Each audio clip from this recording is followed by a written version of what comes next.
So I want to take some time to look at this focus group from Alison Camerota of CNN. I really enjoy these segments where she talks to voters because I think it's a really easy way to pick the brains of people without actually having to talk to people, which I certainly like. So she's going to talk to white women from swing districts in the state of Pennsylvania about the 2020 election and who they're going to vote for. They're politically kind of all over the place. You know, some went from Obama to Trump, some have voted for Republicans and Democrats. So I think it's really interesting to see what they have to say because I want to know their thoughts so we can respond accordingly and give ourselves, you know, the tools that we need, the arguments that we can use to persuade people like this if they are in fact persuadable.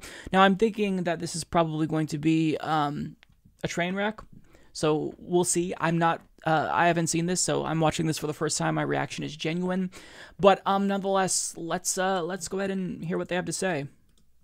On Wednesday, we introduced you to a group of 6 voters from 2 key swing districts in Pennsylvania. These voters are an important demographic: white women without college degrees.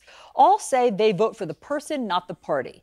3 of them voted for Barack Obama and then Donald Trump. So we wanted to know which candidates and issues interest them this time and how many plan to vote for President Trump. Here now is part 2 of our Pulse of the People. So show of hands, how many of you have at times voted for Republicans and at times Democrats? All of you. How many? Okay, I've got to stop it right there because I already have something I want to say. So this is something that even though it's odd, it's not like unfamiliar. Like we all know someone in our family or social circle who kind of goes back and forth, Republican, Democrat, Republican, Democrat. And usually the thing that I find with these types of people is they're always looking for change. Like they want someone who's offering them solutions to problems. And when the left winger doesn't offer them solutions, then they opt for the right winger. And I use the term left winger loosely because Bill Clinton and Obama, these were not left wingers. They're centrists. But, you know, I digress. They want change, but they're not getting it. And so this is why I really want people to learn about political ideology and political philosophy so that way they have some set of underlying core values that they use to evaluate the candidates. So that way they know, okay, a left winger is saying that we need to deregulate and cut taxes for the wealthy. And they need to be able to pick up on the cues that, okay, this is what is going to happen if we opt for that solution.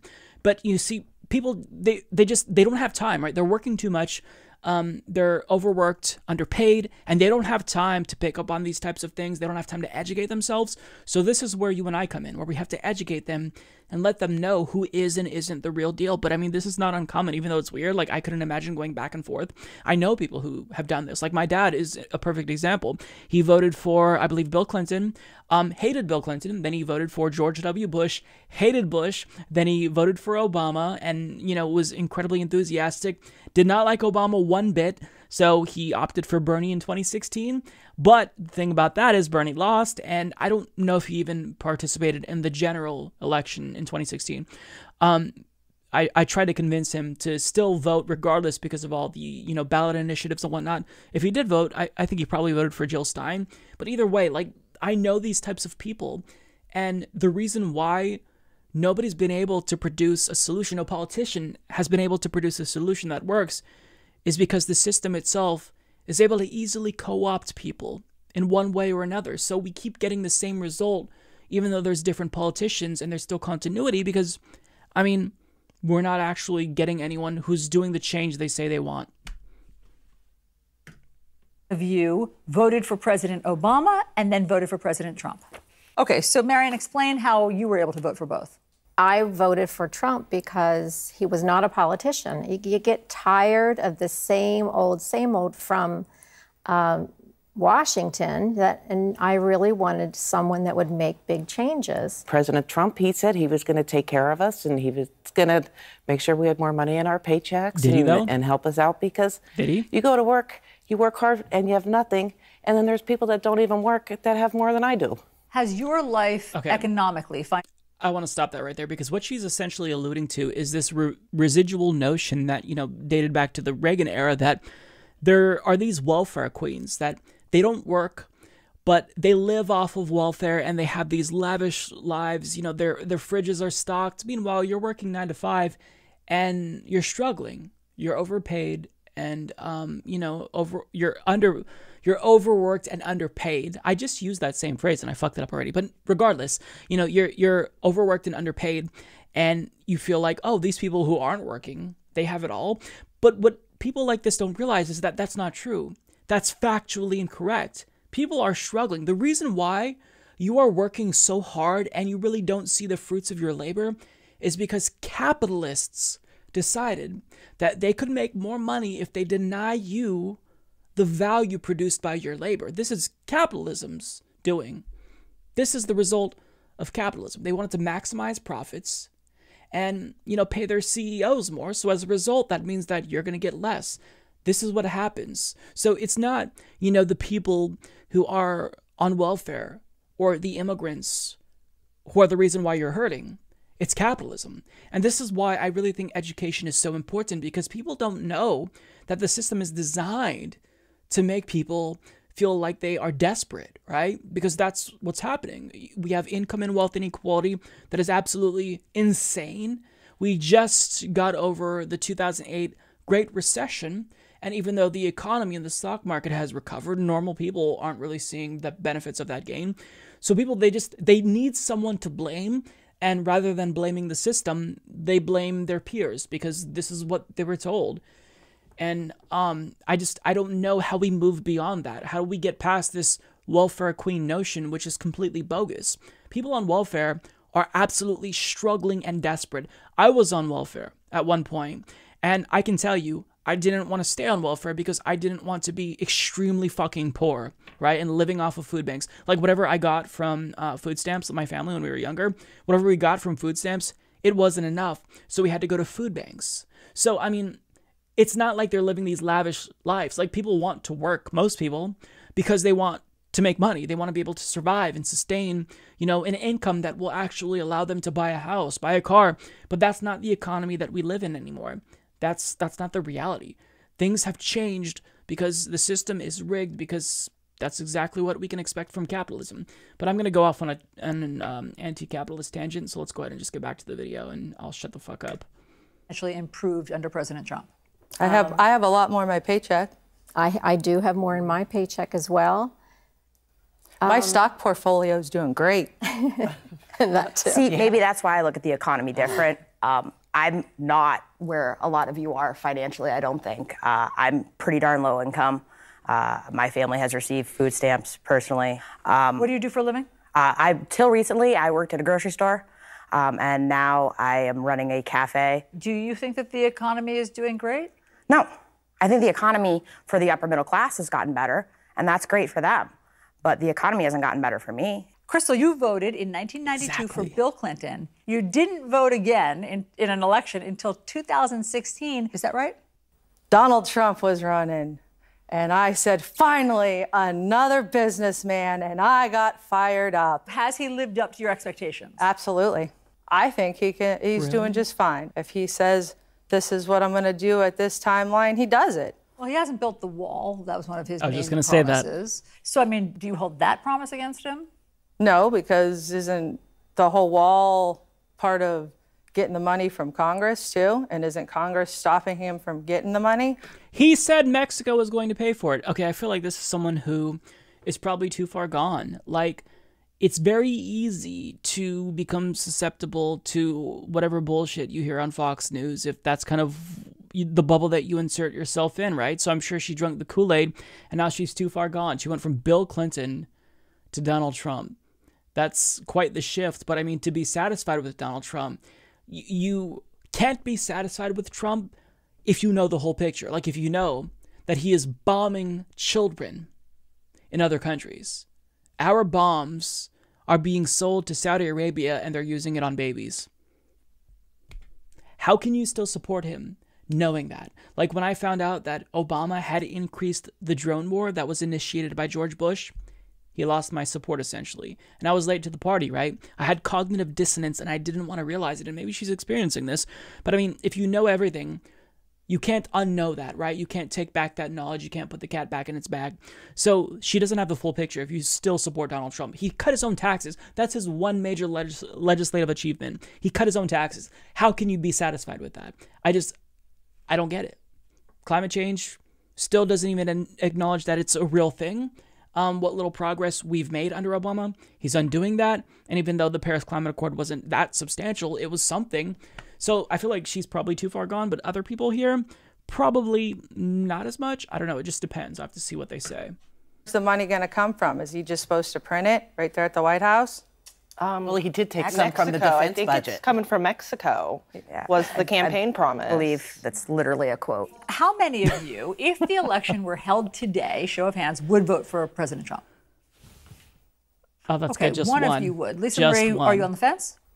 I liked him in the beginning when he first came out. He was saying things like it is, probably saying things like most of us think but don't want to say. But I'm also thinking he's gotten out of control. That's just him. Okay. I mean, I'm gonna stop it right here because, like, even though I think it was pretty obvious that Donald Trump was a con man, he was a fake populist. Like, I'm willing to give these people a pass, even though I think it's really morally reprehensible that they still voted for him in spite of the racism, in spite of the xenophobia, in spite of the warmongering mixed in with some anti-interventionist, isolationist things. But I mean, I'll give you a pass. But you don't get a pass if you know now exactly what he's doing and you vote for him again. So this person is the only person on this panel that really seems too far gone. These are people who, to me, seems like they want change. And I really hope that Allison asks a question about Bernie Sanders, because if I had to guess, it seems like they would be open to voting for Bernie, because these seem like people who are just, they want a change candidate. They want someone who's anti-establishment.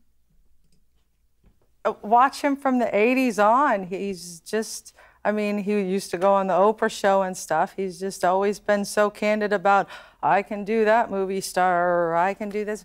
He's just, He's a reality star. He's just Donald Boom. Trump. You like that he's I like unapologetic. that he's unapologetic. So in terms of any personal indiscretions, in terms of paying hush money to a porn star, all that stuff, show of hands, how many people are bothered by that? What bothers you? How are you not He bothered was by the corruption? asked, did you, like, again, just like Bill Clinton, pretty much, did you have sex with this woman? Did you bribe, like, pay her off? And he said no. And it came out he did. And people are like, you know what, it's not a big deal. But he did lie to us. There's no remorse. There's no regret. There's no humility. I don't vote for personalities. I vote for who's going to get the job done. And why are you on the fence today? Okay. Yes, don't vote for personalities, but corruption isn't something that is related to personality. Like, she was asked, or they were asked about the hush money payments. Corruption.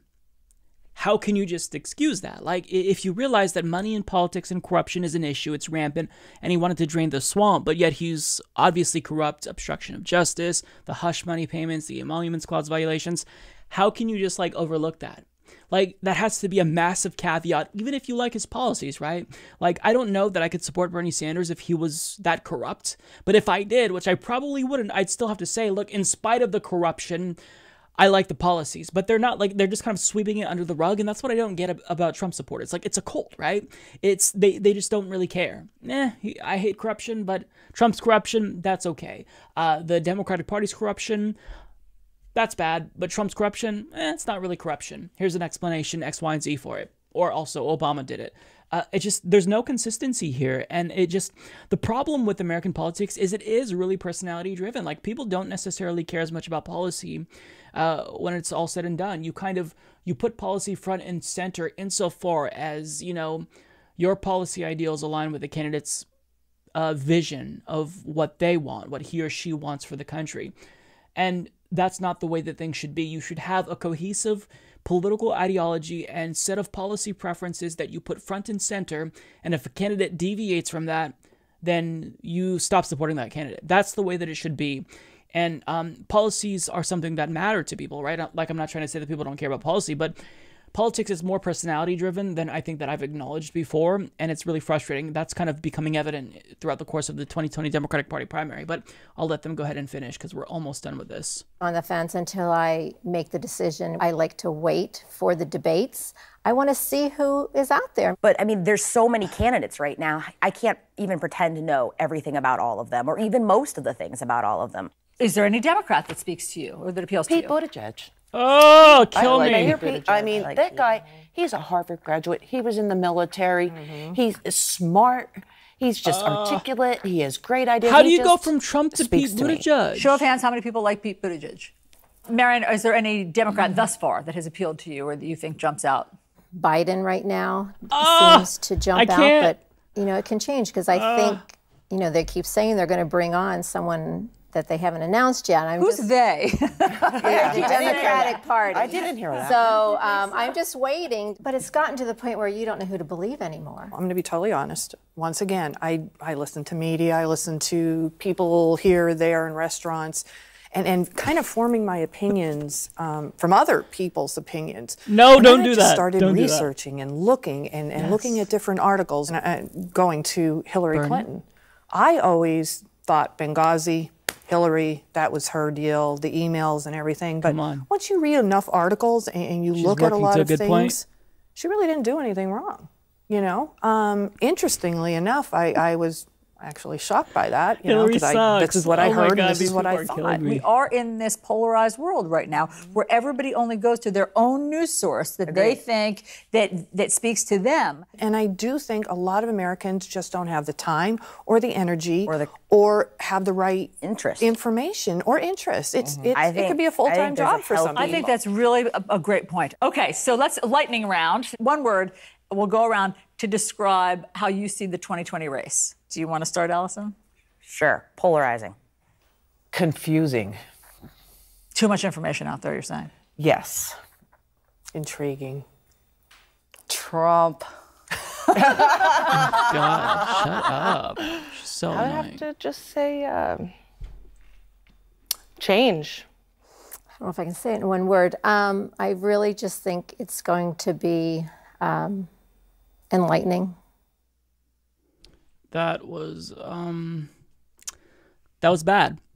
Yeah, I wasn't really expecting much. Seemed like these were change people, and then they go for Buttigieg. Or Biden. Okay.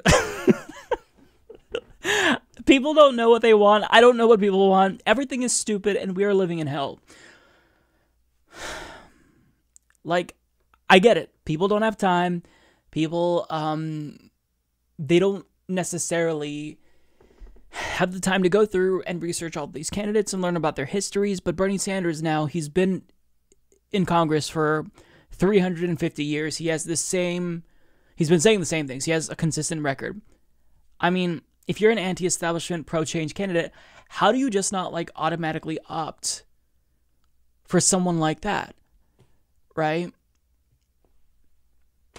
I don't know. This was soul crushing. I kind of wish that I didn't watch this because it put me in a bad mood. But regardless, yeah, there you have it.